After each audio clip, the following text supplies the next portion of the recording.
Fala pessoal, bora aprender mais um pouquinho de engenharia. Aqui quem fala é o Juan e vamos começar. Hoje nós vamos aprender o traçado de diagramas e a nossa estrutura vai ser esse pórtico. E no vídeo anterior a gente já calculou as reações de apoio desse pórtico e para isso eu já vou deixar elas identificadas aqui, tanto a reação horizontal quanto as reações verticais.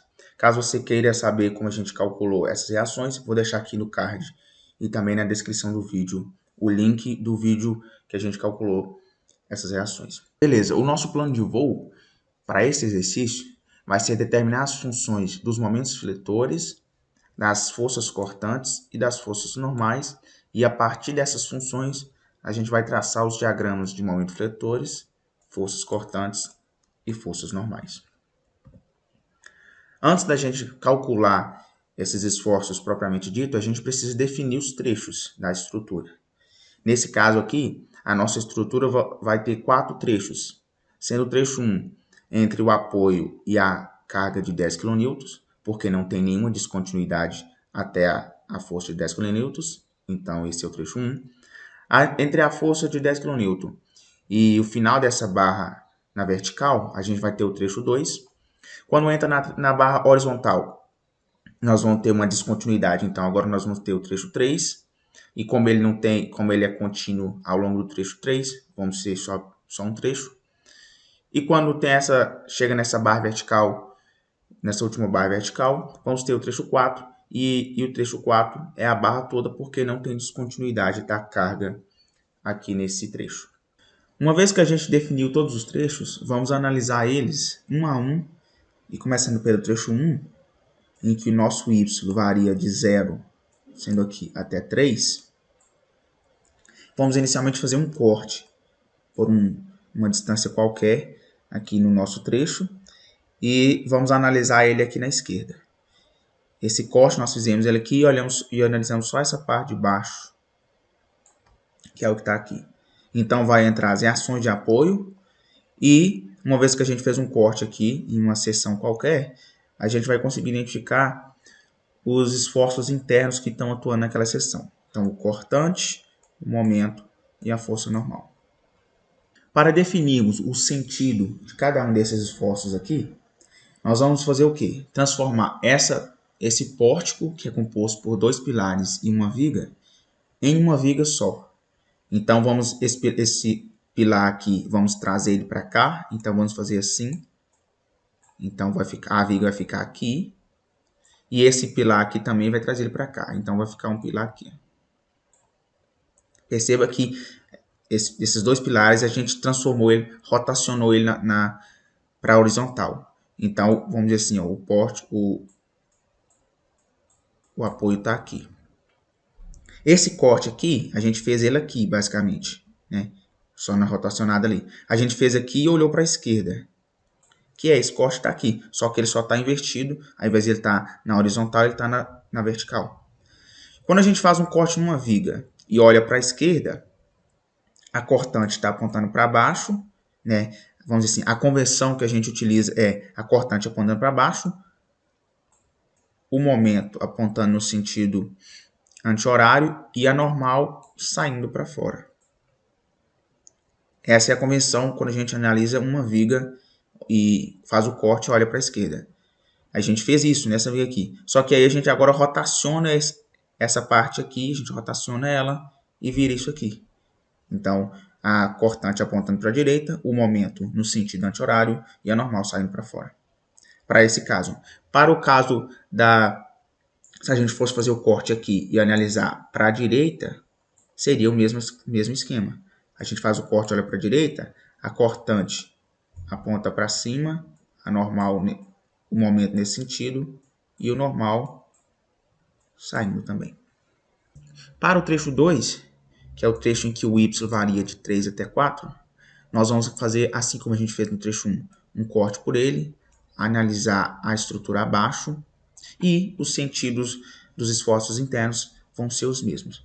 Apenas que nesse trecho 2 agora a gente vai ter a consideração da força de 10 kN. Para o trecho 3, que agora em vez de ser y, a gente está considerando o x, e ele varia de 0 até 5, porque é essa viga aqui. Então, variando de 0 até 5.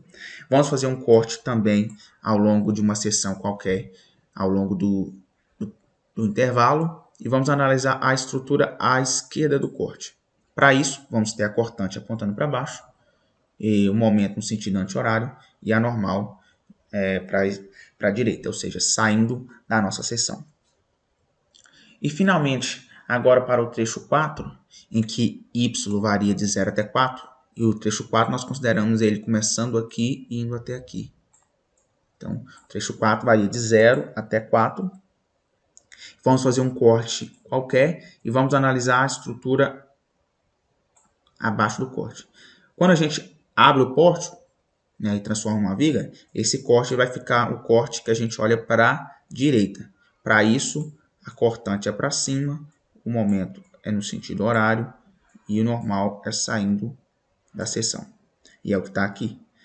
Aí, quando a gente rotaciona essa partezinha aqui, a gente rotaciona ele no sentido vertical, vai ficar o que está nessa direção aqui, esses esforços internos.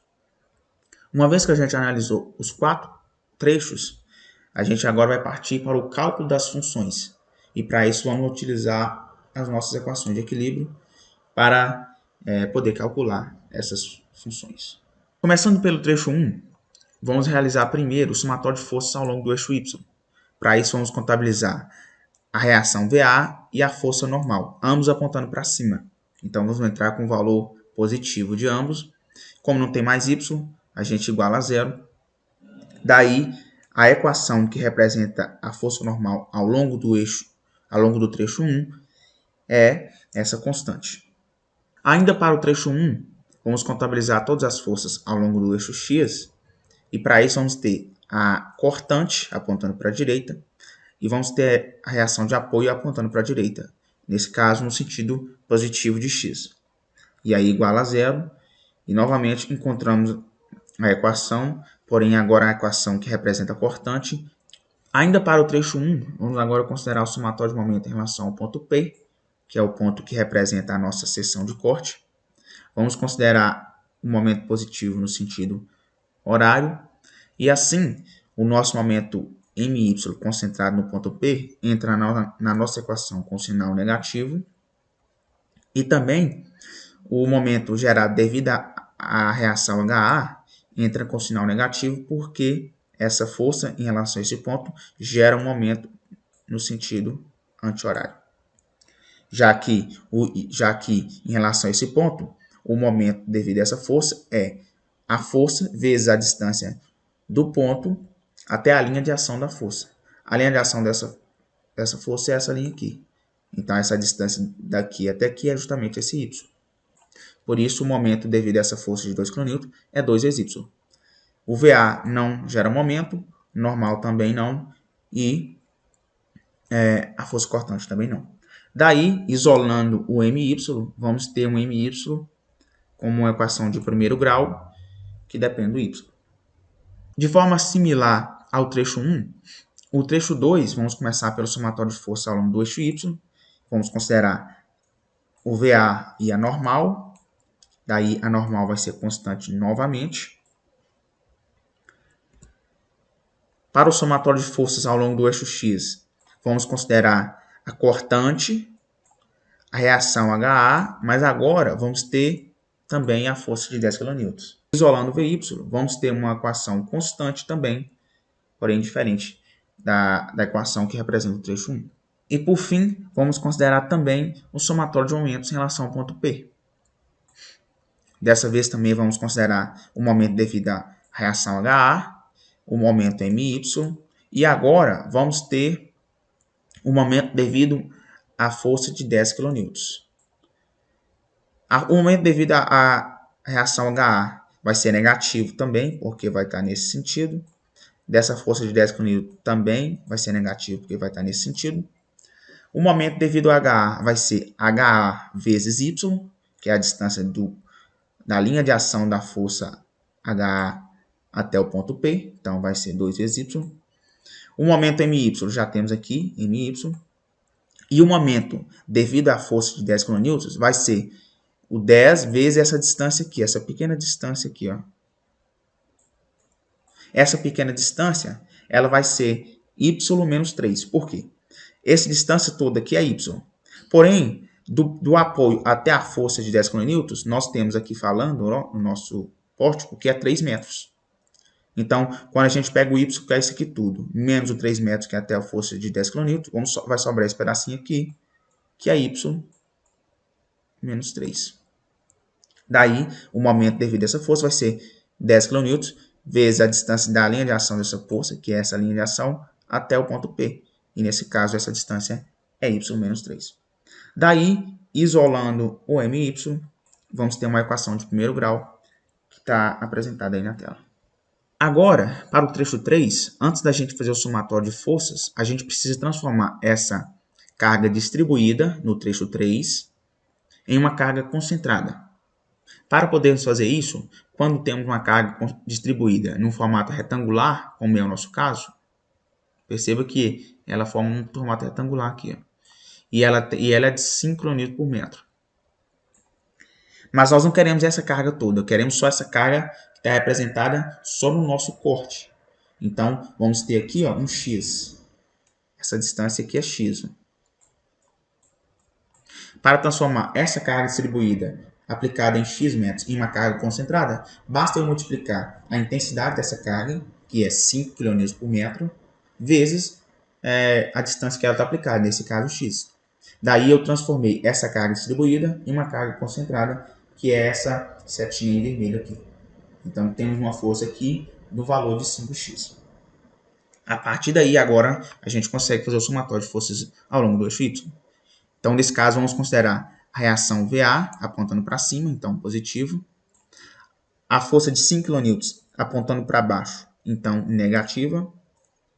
E a força cortante apontando para baixo, Vx negativa. Como não tem mais nenhuma força no sentido de y, a gente isola o Vx e encontra uma equação de primeiro grau que está apresentada na tela. Para o somatório de forças em x, vamos considerar todas as forças no sentido de x. Para isso, vamos ter a reação HA para a direita, vamos ter a força de 10 kN também para a direita, e vamos ter a normal NX também para a direita. Todas no sentido positivo, porque está apontando para a direita. Daí, isolando o nosso NX, vamos ter uma constante igual a menos 12 kN. E agora, realizando o somatório de momento em relação ao ponto P, vamos considerar o mx no sentido anti-horário, então ele entra com sinal negativo. O momento devido a essa força de 5 kN, 5x na verdade, ela vai ser 5x vezes essa distância aqui. E essa distância, na verdade, x, que é isso aqui tudo, sobre 2. Então, metade. Então, vai ser 5x vezes x sobre 2. E nesse caso, em relação a esse ponto, o giro vai ser nesse sentido. Anti-horário, então, negativo. Devido à força de 10 kN em relação a esse ponto, a linha de ação dessa força é essa linha aqui. A distância desse ponto até essa linha de ação é 1 metro, está aqui apresentado. Então, o momento devido a essa força de 10 kN vai ser 10 vezes 1, no sentido anti-horário também, então negativo. Então, vai ser 10 vezes 1. A força HA está aqui embaixo, e ela, em relação a esse ponto, ela também gera um momento. A linha de ação da força HA é essa aqui, a distância desse ponto até a linha de ação vai ser os 4 metros, que é a altura do pórtico. E nesse caso também vai ser nesse sentido o giro. Então vai ser negativo, que vai ser 2 vezes 4. Está aqui negativo. E por fim, vamos ter o momento devido à força de 11,3 kN, que é o VA. A linha de ação dela é essa linha que passa pelo pórtico aqui. Então o momento em relação a esse ponto vai ser VA, 11,3 kN, vezes essa distância aqui, que é o x. É a distância da linha de ação dessa força, que passa aqui pelo pilar, até o ponto x, que nesse caso é x. E aí, o giro vai ser no sentido horário. Daí ele entra com um sinal positivo aqui. 11,3 vezes x. Isolando o mx, vamos ter uma equação de segundo grau, que está apresentada aí na tela. Agora, a gente analisa o nosso último trecho, começando pelo somatório de forças ao longo do eixo Y, e nós vamos ter só o NY e o 13 kN, 3,7. Daí, isolando o NY, vamos ter uma constante igual a menos 3,7. Fazendo agora o somatório de forças ao longo do eixo X, antes da gente contabilizar as forças, vamos transformar essa carga distribuída de 3 kN em uma carga concentrada. Para isso, vamos transformar a intensidade da carga, que é 3 kN por metro, vezes o Y, que agora é essa distância onde a carga está concentrada, está aplicada, na verdade. Então, vai ser 3Y, transformando essa carga distribuída em uma carga concentrada. Aí, agora a gente vai contabilizar todas as forças no sentido de X. Nesse caso, vamos ter o 3Y apontando para a esquerda, então entra com sinal negativo. E vamos ter a cortante VY apontando para a direita, entra com o sinal positivo. Isolando o VY, temos uma equação de primeiro grau apresentada na tela.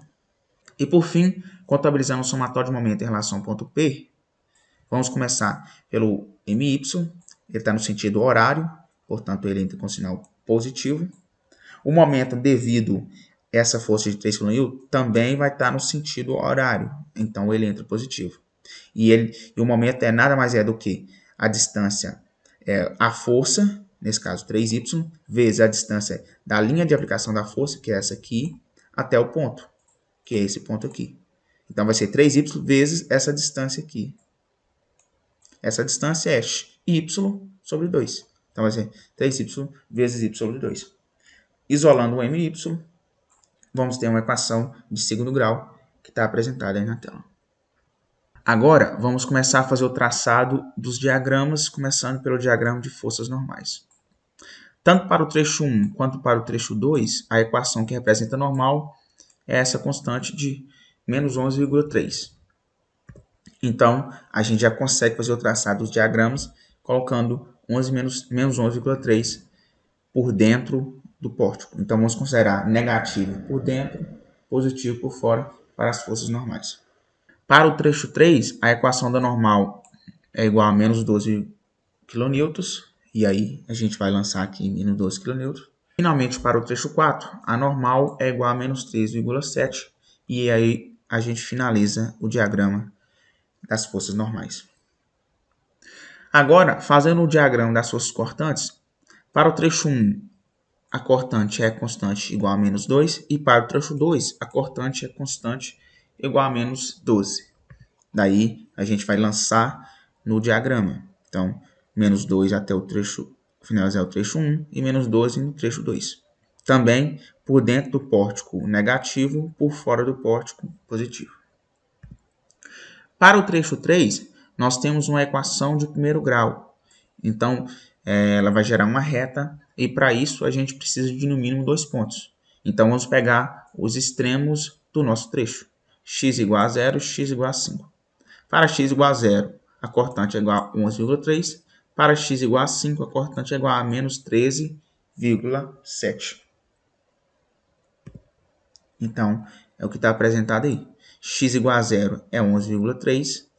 X igual a 5, menos 13,7. Já para o trecho 4, vamos ter novamente uma equação de primeiro grau. Vamos precisar de 2 pontos. Vamos pegar os extremos do nosso intervalo. Então, y igual a 0, vamos ter 0. Y igual a 4, vamos ter 12. Lembrando que o nosso y cresce daqui para cá, para o trecho 4. E assim nós finalizamos o nosso diagrama de forças cortantes. Aqui no nosso diagrama de forças cortantes, tem uma particularidade que a gente vai ter que analisar ela. Percebe que no nosso trecho 3, a cortante começou em 11,3 e terminou em menos 13,7. Isso quer dizer que tem um ponto aqui, ao longo do eixo, ao longo do trecho, que a cortante saiu de positiva e passou a ser negativa. Esse ponto ele é importante para a gente porque no diagrama de momentos ele vai dar vamos dizer assim, o ponto máximo do nosso diagrama. Então a gente precisa identificar esse x. Por semelhança de triângulos, vamos encontrar ele. E vamos dizer assim, 11,3 está para x, assim como 13,7, vamos desconsiderar o valor negativo, está para esse valor aqui, que é a gente vai considerar ele como chamar ele de 5 menos x. Por quê? Esse comprimento todo é 5. Se aqui é x, aqui é 5 menos x. Isolando o x, vamos ter um x igual a 2,24 metros. E aí, vamos utilizar esse valor no diagrama de momentos fletores. Começando o diagrama de momentos fletores, para o trecho 1, nós vamos ter uma equação de primeiro grau. Para isso, vamos precisar de 2 pontos. Vamos pegar os extremos do nosso trecho. E para isso, vamos considerar que x igual a 0, o y, na verdade, y igual a 0, o momento é 0, e y igual a 3, o momento é 6. Para o trecho 2, vamos ter também uma equação de primeiro grau. Por isso, vamos precisar de 2 pontos também. Vamos pegar os extremos do nosso trecho. E daí, para x igual a 3, é aqui o momento é igual a menos 6. Para x igual a 4, o momento é igual a menos 18. Lembrando que, para o momento positivo é para dentro do pórtico e o momento negativo é para fora do pórtico. Para o trecho 3, percebe que nós temos uma equação de segundo grau. Então, vamos precisar de 3 pontos para podermos traçar a nossa parábola. Vamos pegar os nossos extremos, então x igual a 0 e x igual a 5, mas aí vamos precisar de um ponto a mais. E aí que a gente vai utilizar aquele ponto que a gente calculou lá no diagrama de forças cortantes. Então, aquele ponto onde a cortante saiu de positivo para negativa. Daí a gente consegue os 3 pontos. E é o que está apresentado aqui. X igual a 0, o momento é igual a menos 18. X igual a 5, o momento é igual a menos 24. X igual a 2,24, o momento é igual a menos 5,2. E daí a gente liga esses 3 pontos com uma parábola. Finalmente, para o trecho 4, também vamos ter uma equação de segundo grau. Daí vamos precisar de 3 pontos. Mas vamos pegar o ponto, os extremos, e vamos adicionar o ponto intermediário, que é igual a 2. Então, x igual a 0 vai ser 0. X igual a 4 vai ser menos 24. E x igual a 2 vai ser 6. E aí a gente liga isso aí por uma parábola. E assim a gente finaliza o nosso diagrama de momentos fletores. Finaliza também o nosso exercício. Até mais.